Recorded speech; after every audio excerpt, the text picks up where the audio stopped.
할렐루야. 이 시간에도 하나님이 또 우리 말씀을 통해서 은혜 주시고 우리의 믿음을 바로 세워 주시기를 축복합니다.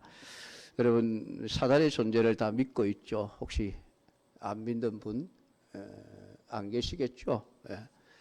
사단이 반드시 존재하고 있고 우리의 눈에 보이지 않지만은 지금도 살아서 역사하고, 그 역사하는 것이 인간의 어떤 상식을 뛰어넘는 인간의 어떤 능력보다도 더 크게 역사하는 것이 사단입니다. 그래서 사단의 하는 일을 보면은 와, 대단하다, 그렇게 말할 수 밖에 없을 정도입니다.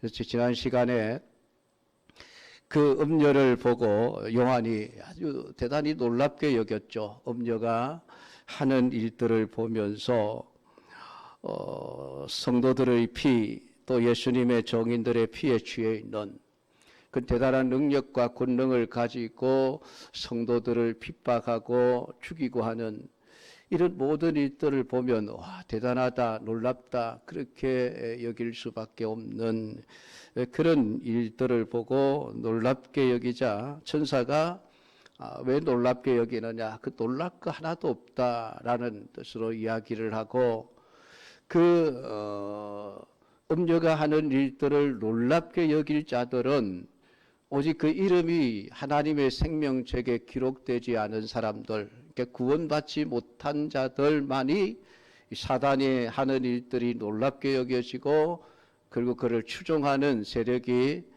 되어질 것이다 라는 그런 말씀을 하셨습니다.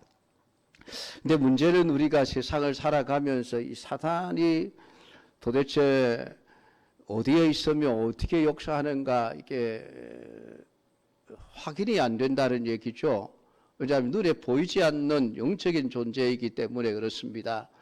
세상이 사단을 표현할 때에는 아주 그 시커먼 머리에 뿔이 달려 있고 손에 아주 날카로운 창을 들고 있고 긴 꼬리에 꼬리 끝에 독침이 달려 있는 이런 모습으로 이제 마귀를, 사단을 묘사를 하고, 뭐 그림을 보면 굉장히 흉악스러운 그러한 모습으로 이렇게 묘사를 해놓고 있습니다만은 그냥 그 상상의 그림이고 사단의 실제 모습은 보이지를 않습니다. 그러니까 우리가 그냥 세상이 상상하고 이야기하는 것처럼 사단을 그렇게 생각하면 안 되죠. 성경은 사단이 오히려 광명한 천사로 가장할 수도 있다. 우리 앞에 나타날 때에 그런 흉악한 모습을 하고 나타나면 누구도 알 수 있죠. 저건 사단이구나. 그러면은 애끼놈 야단을 치고 쫓아보낼 수도 있겠지만은, 사단이 우리 앞에 등장할 때에 천사의 모습으로 등장을 하니까 속기가 쉽다는 얘기예요. 그러니까 참 이걸 분별하기가 참 쉽지가 않다는 이야기입니다. 그래서 많은 사람들이 사단이 사단인 줄도 모르고 그렇게 넘어가는 경우들이 참 많죠.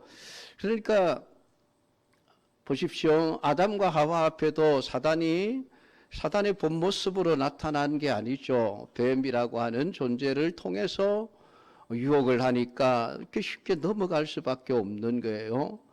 베드로도 예수님을 3번이나 모른다고 부인했습니다. 왜 그렇습니까? 배후에 사단이 베드로를 밀가부려듯 가지고 놀았다는 얘기죠. 그러니까 베드로도 사단이 하는 장난인 줄도 모르고 그냥 넘어가 예수님을 3번이나 부인했고, 가룟 유다 역시 마찬가지죠. 예수님을 팔아야 되겠다라는 생각을 가졌는데 그 생각이 사단이 주는 생각이었다고 성경은 말하고 있습니다. 그러니까 그게 사단이 주는 생각인지도 모른 채 넘어갈 수밖에 없는 것이죠. 그러니까 참 이 사단은 그냥 가상의 존재가 아니라 지금도 실제로 존재하고 있으며 역사하고 활동하고 있는 존재입니다. 그래서 베드로전서 5장 8절은 근신하라 깨어라 너희 대적 마귀가 우는 사자같이 두루다니며 삼킬 자를 찾고 있다. 우리에게 굉장히 경계심을 주는 말씀을 하셨습니다. 근데 정작 교회는 사단에 대해서 좀 노릇한 생각을 하고 있는 것 같아요. 사단이라고 하는 존재가 그냥 뭐 우습게 여겨지는지 아니면 그냥 상상의 존재로 여겨져서 그런지는 모르겠습니다만은 사단에 대해서 별로 경각심을 가지지 않은 채 신앙생활을 하고 있습니다. 그래서 교회가 생각하는 사단의 존재하면은 예배 시간에 꾸벅꾸벅 졸게하는 조름마귀, 주의를 지키지 못하게 방해하는 마귀, 뭐 봉사를 하지 못하게 하는 마귀, 11조를 하지 못하게 하는 마귀, 뭐 이 정도 수준에서 교회가 어떤 마귀 사탄에 대해서 인식을 하고 있는 것입니다. 그러나 실제 사탄의 그 역사는 대단히 믿고 엄밀하게 인간의 모든 정신에서부터 우리의 삶의 모든 영역에 사단은 사실은 역사하고 있다는 것입니다. 그래서 사단의 유혹에 빠져 살아간다는 것이 무엇인지도 알지 못한 채 당하는 경우들이 많습니다. 요즘 그 보이스피싱 때문에 참 골머리를 앓죠. 1년에 보이스피싱 때문에 손해를 입는 금액이 천문학적인 숫자라고 합니다. 몇 천억 정도 또 넘는 그런 금액을 보이스피싱에게 그냥 빼앗겨 버리는데, 자기들이 넘어가는지도 모르게 순간적으로 그냥 넘어가 버리지 않습니까? 이게 마귀 사단의 역사는 그런 거예요. 우리가 이게 진짜 마귀의 역사인가 아닌가를 제대로 분별하지 못하는 순간에 넘어갈 수밖에 없는 그러한 사역을 지금 하고 있다라고 그렇게 말씀을 해주고 있습니다. 여러분, 근데 사단이 하는 일의 그 목적은 분명해요. 하나님이 하시는 일을 망가뜨리겠다. 그리고 예수 믿는 사람들을 어떻게 해서든지 죄짓게 만들겠다라는 이 목적만은 너무나도 분명한 것입니다. 그러니까 사단의 타겟은 여러분 세상이 아니라 그리스도인들이에요. 우리가 사단의 타겟이 되어 있다고 하는 생각을 늘 하고 살아가야만 합니다. 그래서 우리가 싸워야 될 대상이라고 성경은 말씀을 하고 있죠. 그러니까 우리가 사단과의 싸움을 싸우기 위해서는 적에 대해서 알아야 되듯이 사단이 어떤 존재인가에 대해서 명확하게 아는 것이 여러분 당연한 일이죠. 그런데 사단에 대해서 정확하게 말해주는 것은 오직 성경밖에 없습니다. 우리가 성경 속에서 사단의 존재에 대해서 말씀을 하고 있는데, 사단은 하늘의 전쟁에서 패하여 땅으로 쫓겨난 존재라고 구체적으로 우리에게 밝혀주고 있죠. 그리고 사단의 활동이 어떤 식으로 세상에 나타나는가에 대해서도 성경 명확하게 설명을 해주고 있습니다. 그러니까 오늘 우리가 성경이 말하는 사단의 존재에 대해서 귀를 기울여 들어야 되고, 그리고 실제적으로 오늘 우리의 삶의 모든 영역 속에서 지금도 사단은 나를 타겟으로 여기고 내 신앙을 무너뜨리려고 공격해오고 있다는 이 사실을 인식하고 살아가야만 합니다. 오늘 7절에 보면 천사가 가로되 왜 귀히 여기느냐, 내가 여자와 그의 탐바 7 머리와 10뿔 가진 짐승의 비밀을 내게 가르쳐 주겠다라고 7절에서 이미 말씀을 했습니다. 그러니까 사단이 행하는 일들을 보면서, 기적을 행하고 능력을 행하고 그런 일들을 보면서 놀랍게 여기는 그 요한을 향해서 놀랍게 여기지 마라 그러면서 그 짐승의 비밀, 그리고 그 음녀의 비밀, 10뿔 가진 짐승, 7머리와 10뿔을 가진 그 짐승의 비밀을 내가 알게 해주겠다라고 이 천사가 밝히 말씀을 해주고 있습니다. 그러니까 본문에 나타나는 짐승은 7머리와 10뿔을 가졌는데, 사실 이러한 묘사도 우리가 이해하는 것이 쉽지가 않습니다. 짐승으로 표현되어져 있는데 이게 정말 10뿔 7머리를 가지고 10뿔 달린 짐승이 있는가 하면은 그런 짐승은 세상에 존재하지 않죠. 상상 속에, 소설 속에나 등장하는 그런 짐승의 모습입니다만은 그렇게 표현하고 있으니까 도대체 이러한 이야기가 정확하게 무엇을 말하는지에 대해서 우리가 알기는 쉽지가 않습니다. 근데 이미 이 본문에 등장하는 이 짐승은 13장에서부터 이미 언급이 되어져 있습니다.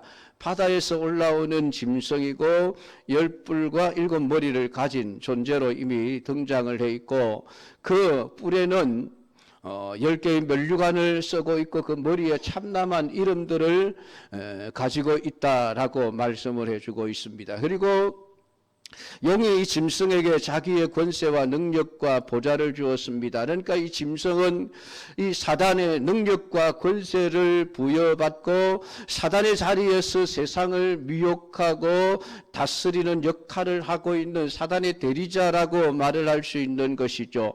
결국 이 짐승의 비밀을 알게 되면 우리는 사단의 비밀을 알 수 있게 되어지는 것입니다. 그러니까 짐승이 자기 마음대로 활동하는 것이 아니라 용의 권세 아래에서 활동을 하고 있는 존재다라고 말합니다. 그래서 사실 13장을 읽어도 이게 도대체 정확하게 어떤 존재인지를 알 수가 없죠. 단지 세상의 짐승에게 경배하고 짐승을 따르게 된다는 것만 말씀을 하고 있습니다. 어떤 점 때문에 경배를 하고 따르게 되어지는지에 대해서 알 수가 없는데 그 비밀을 오늘 본문에서 드러내게 해주고 있습니다.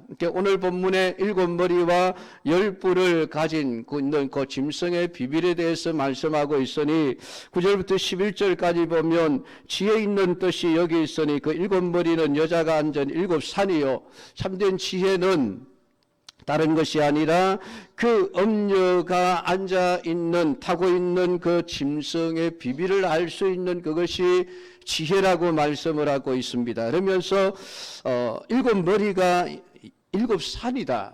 그리고 7왕이라는 말씀을 하고 있습니다. 그 중에 5선 이미 망했고 하나는 남아있고 다른 하나는 아직 이르지 아니하였으나 이르면 반드시 잠시 동안 머물 것이라. 전에 있었다가 지금 없어진 짐승은 8째 왕이니 7 중에 속한 자라. 그가 멸망으로 들어가리라 라는 말씀을 하고 있습니다. 그러니까 여기서 짐승의 7머리가 의미하는 비밀은 여자가 앉은 7산이요 7왕이라고 말씀을 하고 있습니다. 그러니까 산과 왕이 동일한 의미를 가지고 지금 우리에게 기록이 되어져 있죠. 그러면 산이라고 하는 것은 어떤 의미로 말하는 것일까요? 이 산이라고 하는 존재는 하늘 아래에서 가장 견고하고 가장 높은 존재죠.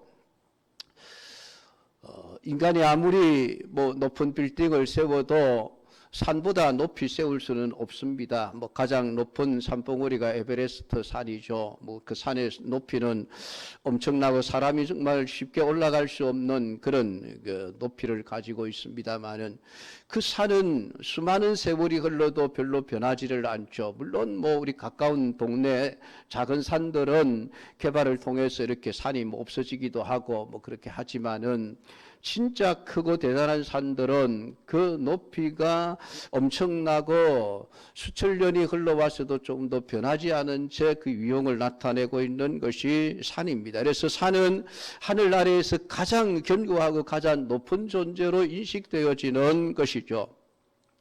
그 예레미야서 51장 25절에 보면 나 여호와가 말하노라 온 세계를 멸한 멸망의 산아 보라 나는 네 대적이라 나의 손을 네 위에 펴서 너를 바위에서 굴리고 너로 불탄 산이 되게 할 것이니 또 에스겔서 35장 3절에서도 이르기를 주 여호와의 말씀에 세일산아 내가 너를 대적하여 내 손을 네 위에 펴서 너로 황무지와 놀라움이 되게 할지라. 그러니까 이 산은 그냥 단순한 우리 하나님이 창조하신 피조물로서의 산을 말하는 것이 아니라 하나님을 대적하는 존재를 상징하는 것으로 지금 등장을 하고 있습니다.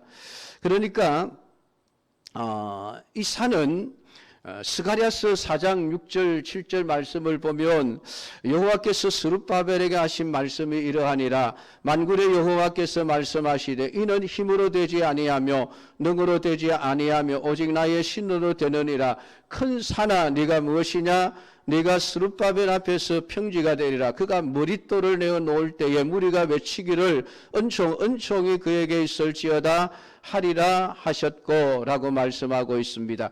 그 말씀에서도 산은 결국 하나님에 의해서 멸망당할 존재로 언급이 되어지고 있습니다. 아무리 높아도 평지가 될 수밖에 없는 존재. 근데 그 멸망의 이유가 무엇입니까?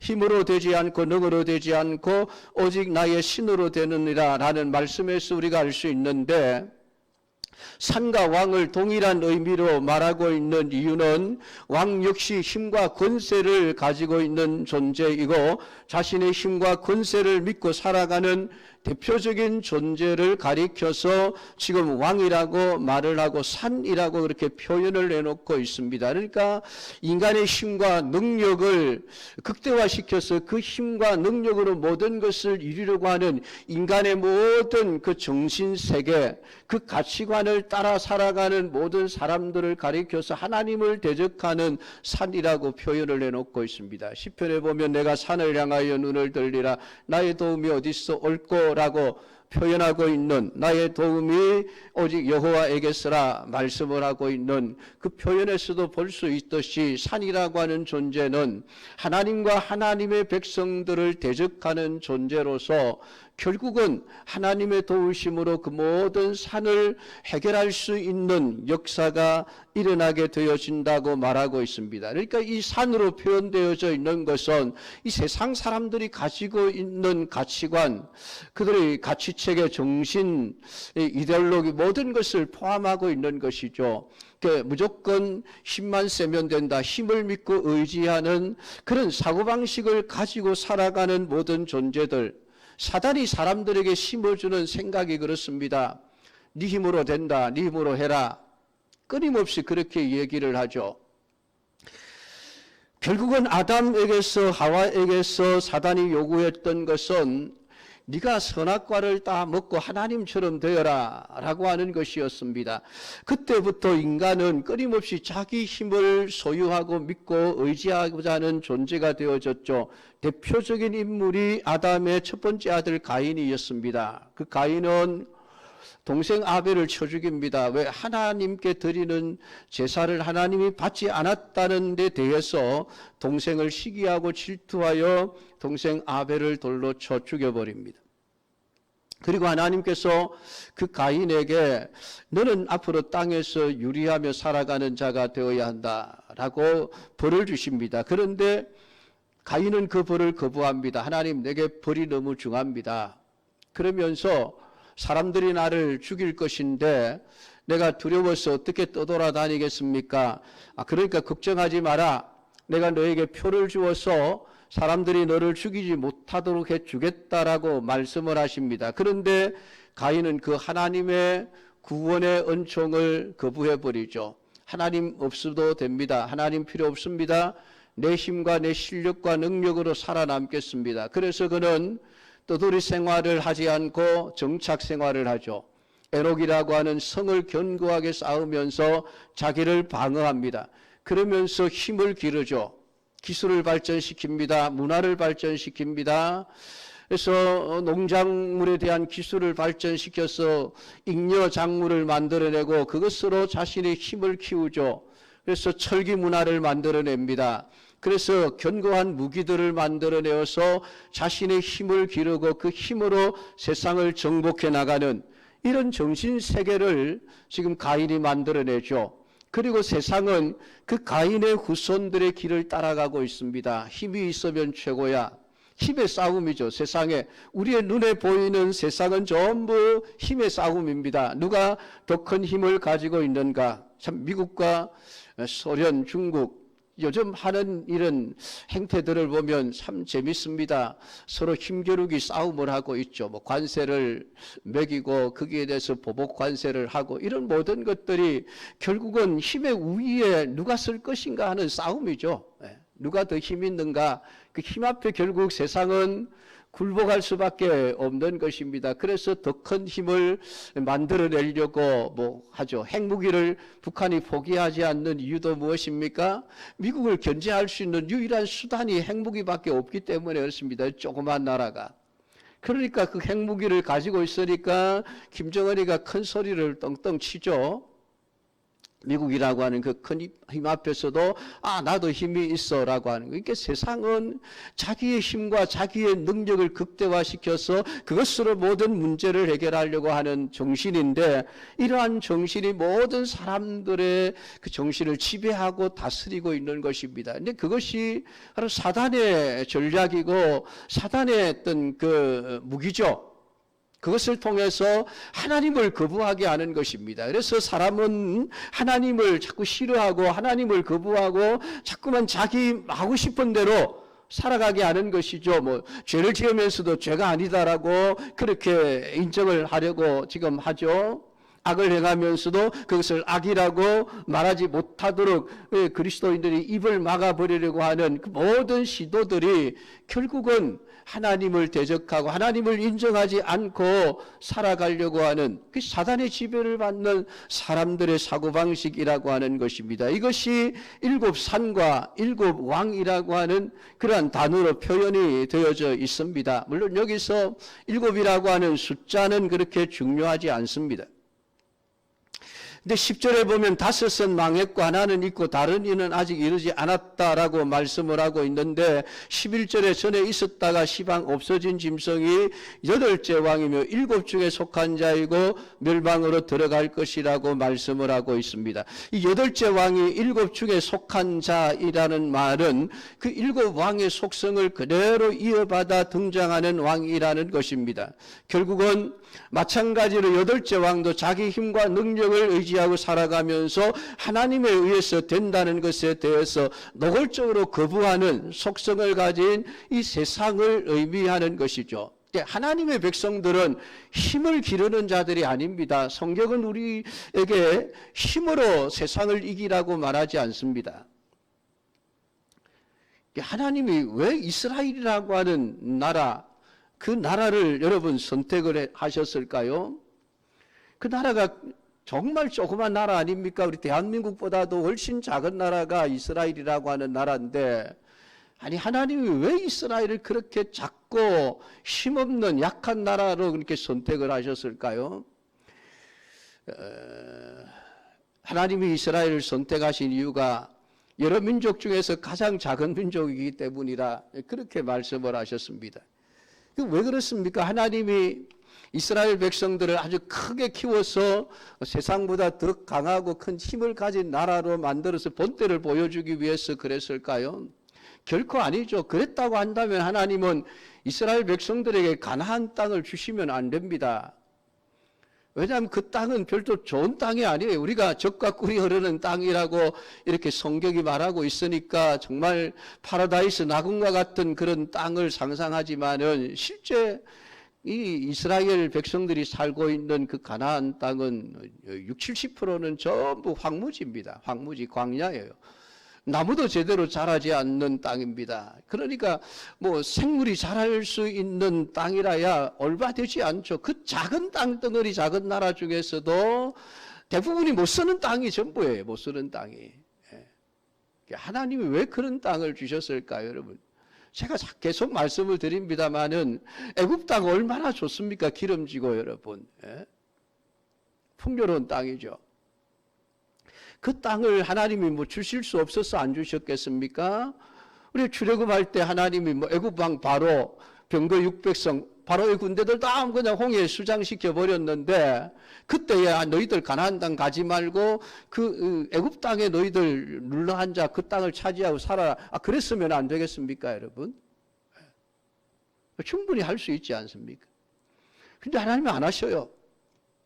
여러분, 아브라함이 살았던 고향 갈대아 우르 땅 얼마나 풍요로운 땅입니까? 유프라테스 강과 티그리스 강, 그 물이 많은 땅, 풍요로운 땅이죠. 그렇게 세계 그 역사 속에서도 그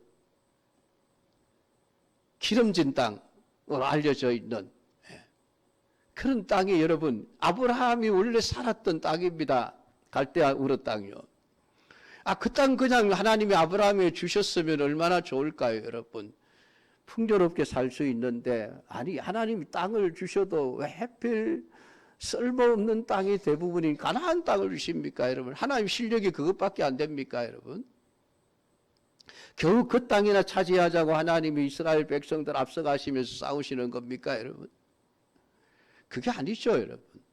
하나님이 이스라엘 백성들에게 원했던 것은 이스라엘 백성 스스로가 크고 강한 나라가 되는 것이 아니라 오직 하나님만 바라보고 살아가는 믿음의 나라가 되기를 위해서 원해서 하나님은 이스라엘 백성들을 가장 약하고 가장 작은 민족을 선택하셨고 그들을 약한 나라로 만드신 거예요. 그래서 너희들은 힘을 기르려고 하지 마라.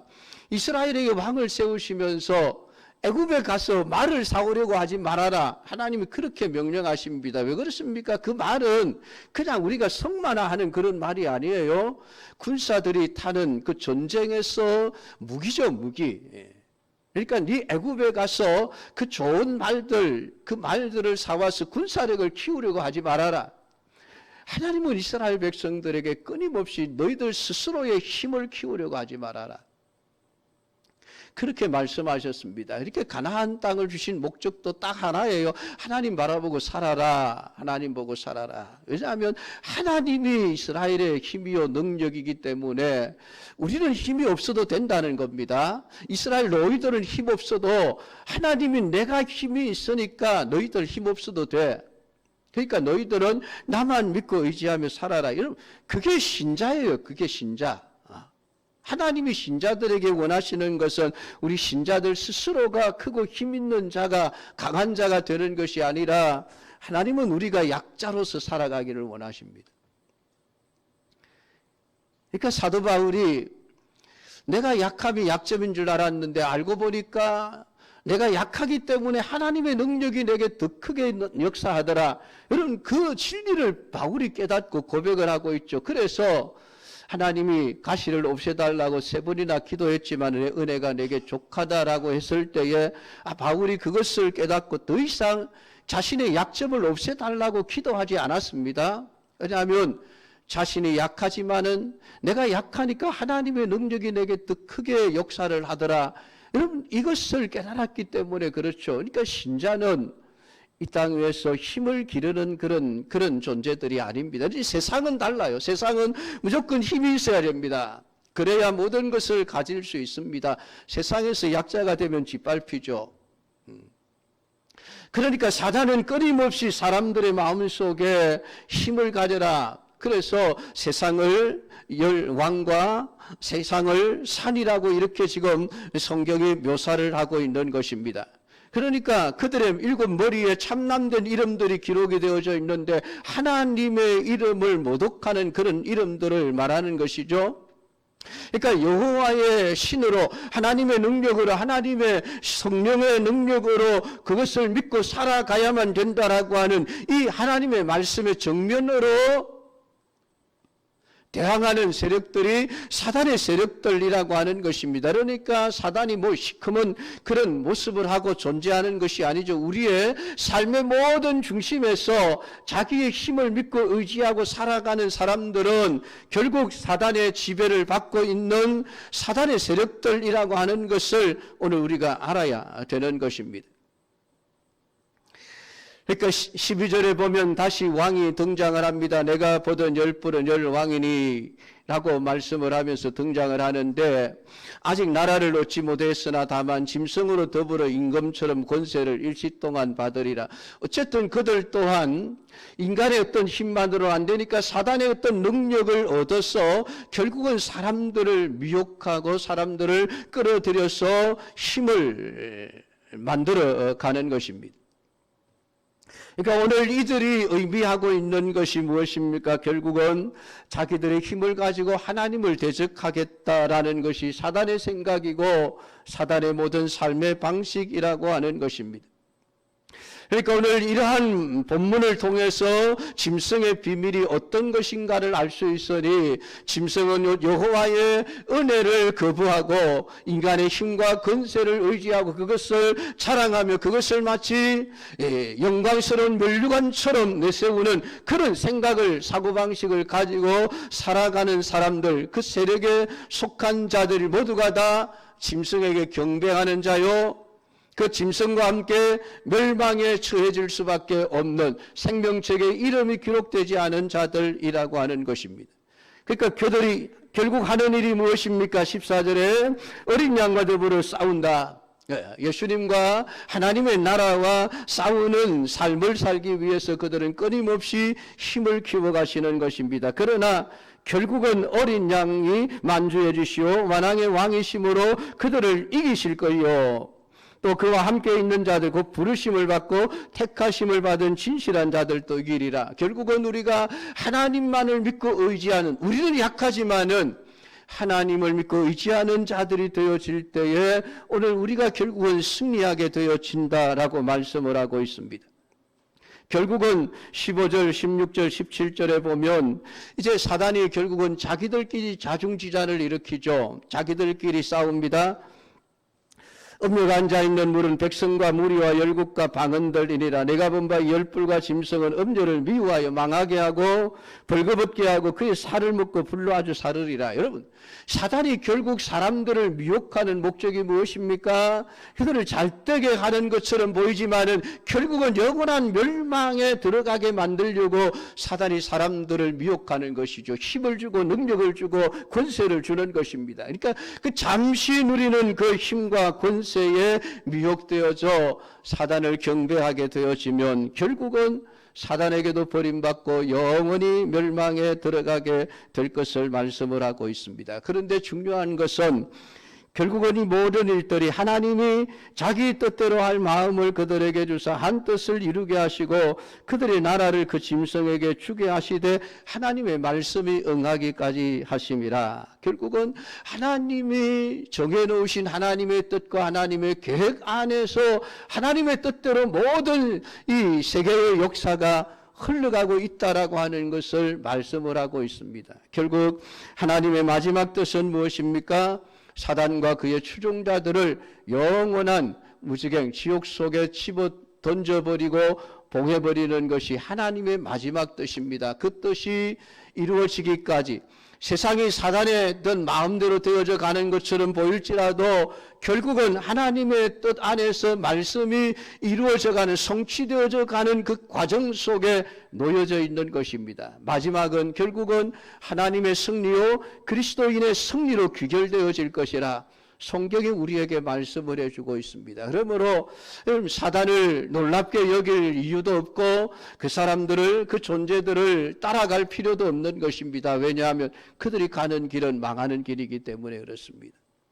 오직 하나님의 말씀을 쫓아서 순종하며 살아가는 그러한 성도들, 오늘 세상을 따라가지 아니하고 오직 하나님의 말씀을 쫓아가는 믿음의 삶을 살아내는 우리 성도들이 다 되어지기를 주님의 이름으로 축복합니다. 기도하겠습니다. 하나님 아버지 은혜를 감사드립니다.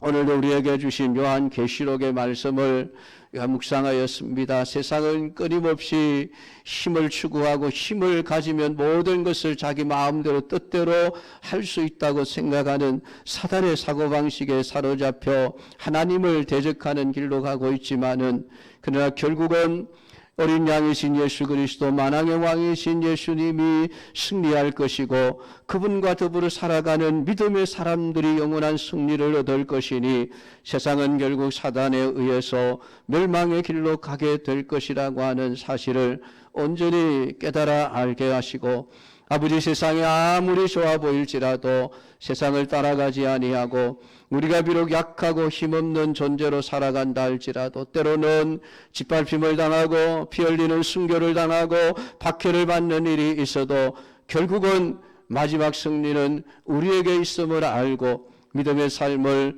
놓아버리지 않는 성도들이 되게 하옵소서. 예수님의 이름으로 기도드리옵나이다. 아멘.